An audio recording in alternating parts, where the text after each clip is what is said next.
Hello everyone, welcome to my channel. आज का हमारा टॉपिक है दैट इज सेक्रेटरियल प्रैक्टिस। एक नया सब्जेक्ट मेरे चैनल के ऊपर, जिसके अंदर मैं रेगुलर टाइम पे वीडियोस डालता रहूंगा और उसके अंदर जितना हो सके मैं जितने आंसर कंप्लीट कर सकता हूं उतने आंसर कंप्लीट करूंगा। मेरी तो कोशिश रही कि पूरा सिलेबस पढ़ाओ। जैसा कि आप जानते हैं कि महाराष्ट्र बोर्ड ने 25% सिलेबस के अंदर रिडक्शन दे दिया है।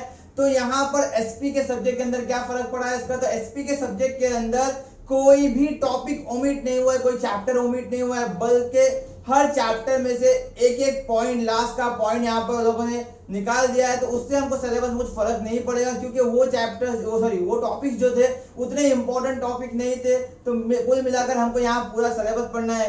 पूरे सिलेबस के अंदर हमको ज्यादा कुछ नहीं बल्कि 20 to 25 आंसर्स पढ़ने हैं और 10 to 15 यहाँ पर डिस्टिंग्विश बिटवीन पढ़ना है। इसमें हमारा एसपी का सिलेबस पूरा कवर हो जाएगा।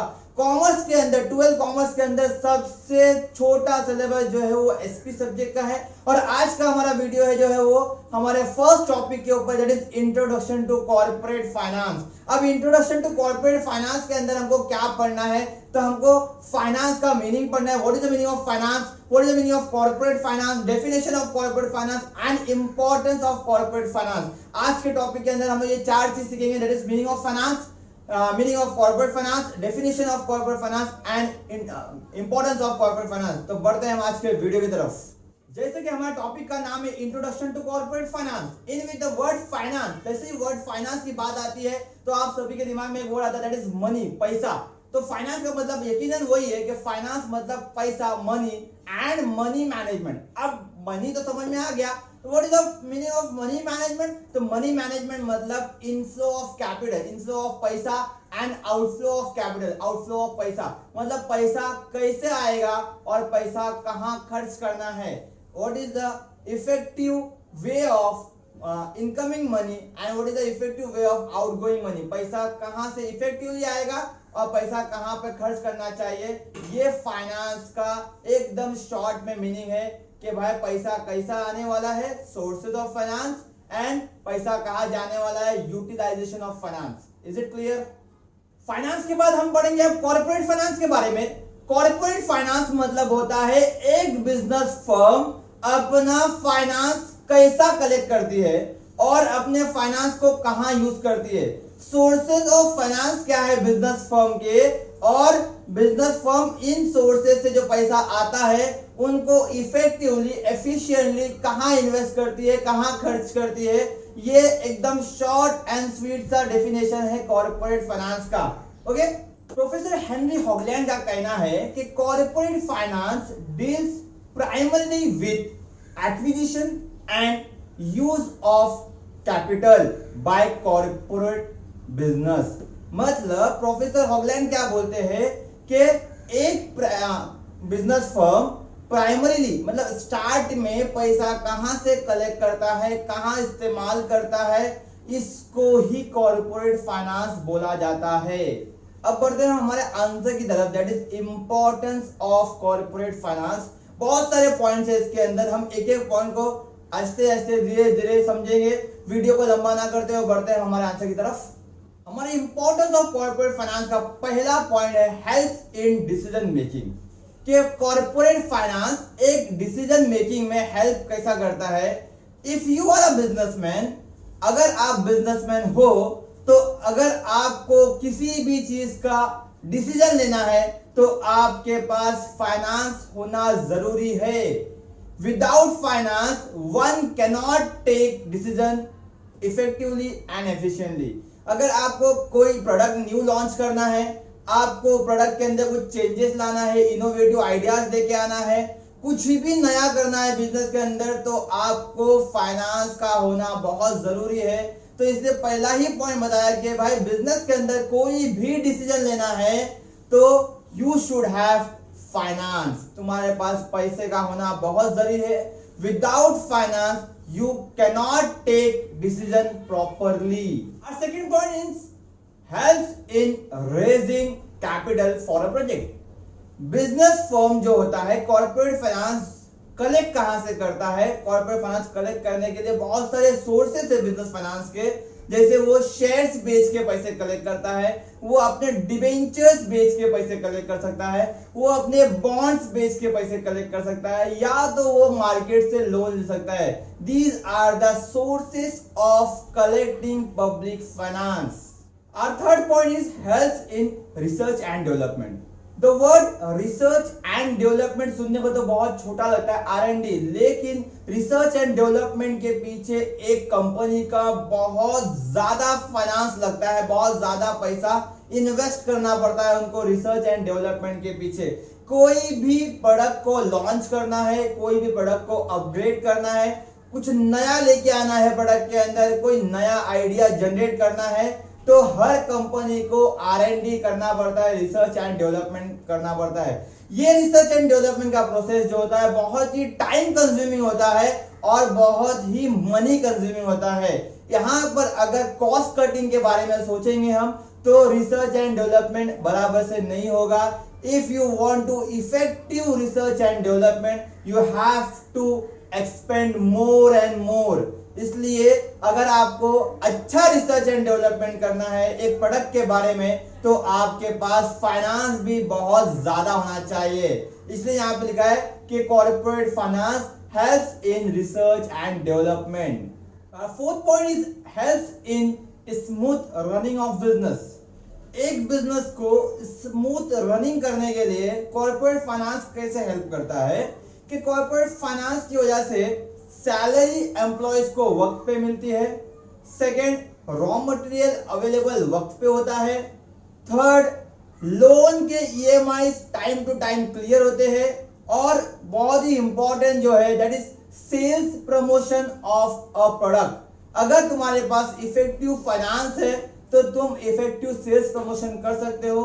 इन चारों के बाद आखिरी पांचवा पॉइंट है जो है कि भाई तुम नए प्रोडक्ट का लॉन्च भी बहुत ही इफेक्टिवली एफिशिएंटली कर सकते हो अगर आपके पास फाइनेंस ज्यादा से ज्यादा हो। और next point is brings coordination among the departments. Finance जो है वो हर डिपार्टमेंट के बीच में एक कोऑर्डिनेशन का रोल करता है। फॉर एग्जांपल, अगर प्रोडक्शन डिपार्टमेंट को रॉ मटेरियल टाइम पे ना मिले due to lack in finance, पैसा ना होने की वजह से रॉ मटेरियल टाइम पे नहीं मिलेगा, तो प्रोडक्शन टाइम पे नहीं होगा। अगर प्रोडक्शन टाइम पर नहीं होगा तो सेल्स वक्त पे नहीं होगा। अगर सेल्स वक्त पे नहीं हुआ तो इनकम टाइम पे नहीं जनरेट होगी। इनकम टाइम पे जनरेट नहीं होगी तो हम एम्प्लॉयज को सैलरी नहीं दे सकते, हम शेयर होल्डर्स को डिविडेंड नहीं दे सकते, हम डिबेंचर होल्डर्स का इंटरेस्ट नहीं पे कर सकते, हम लोन का EMI नहीं पे कर सकते। मतलब ये सब कुछ जुड़ा हुआ है फाइनेंस से। अगर तुम्हारा फाइनेंस जो है एकदम इफेक्टिव फाइनेंस है, तुम्हारे पास पैसा जो आने वाला है या पैसा आया हुआ है वो बहुत ज्यादा है और बहुत ही इफेक्टिव एंड एफिशिएंट है, तो आपके बिजनेस के अंदर कोऑर्डिनेशन भी बहुत अच्छा रहेगा। Effective corporate finance leads to effective coordination in the business. अब तक के पहले पॉइंट्स के अंदर हमने बात किया सर्वाइवल ऑफ बिजनेस की, मतलब बिजनेस को हम सर्वाइव कैसा कर सकते हैं, बिजनेस में एक बिजनेसमैन सर्वाइव कैसा कर सकता है। बिजनेस के सर्वाइवल के साथ ही साथ बिजनेस का एक्सपांशन भी बहुत जरूरी है। अगर एक फर्म को बिजनेस का एक्सपांशन सोचना है तो उसके पास एक सोचने जैसे फाइनेंस की अवेलेबिलिटी होनी चाहिए। जैसा बिजनेस चलाने के लिए डे टू डे एक्टिविटीज के लिए फाइनेंस जरूरी है, वैसे ही बिजनेस के एक्सपांशन के लिए फाइनेंस जरूरी है। बिजनेस के एक्सपांशन के लिए क्या रिक्वायरमेंट रहता है हमारा, नए नए टेक्नोलॉजीज, नए नए मशीन्स, न्यू इक्विपमेंट्स, इन सबको अगर आपको अवेलेबल करना है बिजनेस के अंदर तो आपके लिए सिर्फ एक ही चीज हेल्प कर सकती है, दैट इज फाइनेंस। मतलब corporate finance helps in survival in the business as well as for the expansion of business. Our next point is managing risk. Corporate finance के हेल्प की वजह से हम बिजनेस के रिस्क को मैनेज कर सकते हैं। विदाउट रिस्क एक बिजनेस नहीं चल सकता। बिजनेस में रिस्क होना बहुत जरूरी है। ओके, अब बिजनेस में रिस्क कैसे होते हैं कि सडन फॉल इन सेल्स, कभी कभी बिजनेस के अंदर सेल्स में गिरावट हो जाती है अचानक से।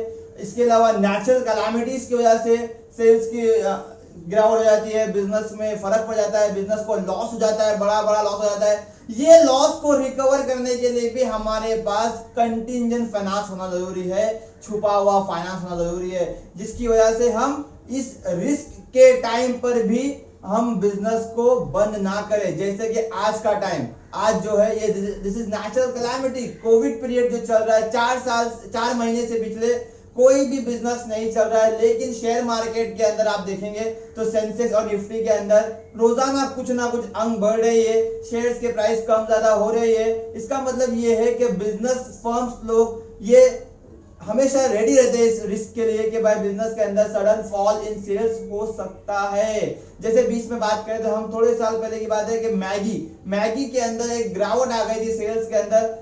बोला गया था कि उसके अंदर लीड पाया गया है, बाद में मालूम पड़ा कि नहीं, रिसर्च के बाद मालूम पड़ा कि लीड नहीं था। तो मैगी ने अपना प्रोडक्शन वापस स्टार्ट किया, तो वहां पर सडनली उनका ग्राफ जो बहुत ऊपर था, ऊपर से डायरेक्टली नीचे आ गया, सडन फॉल इन सेल्स हो गया था वहां पर। तो ऐसे रिस्क के लिए मैगी तैयार था पहले से। तो बिजनेस हमेशा हम अपने रिस्क के लिए तैयार रहता है due to availability in finance. Next point is replacement of old asset. हर बिजनेस में नया नया कुछ लाना पड़ता है, new techniques, new suggestion, new ideas. तो न्यू मशीन्स भी लेके आना पड़ता है। आउटडेटेड मशीन के साथ में हम नए बिजनेस को नहीं कर सकते। कर तो सकते हैं बट इफेक्टिवली नहीं कर सकते। इफेक्टिवली अगर कोई बिजनेस को रन करना है तो आपको effective machines, effective equipments, effective raw materials का होना बहुत जरूरी है। तो ये सब आउटडेटेड मशीनरीज को रिप्लेस करने के लिए भी हमारे पास फाइनेंस होना बहुत जरूरी है।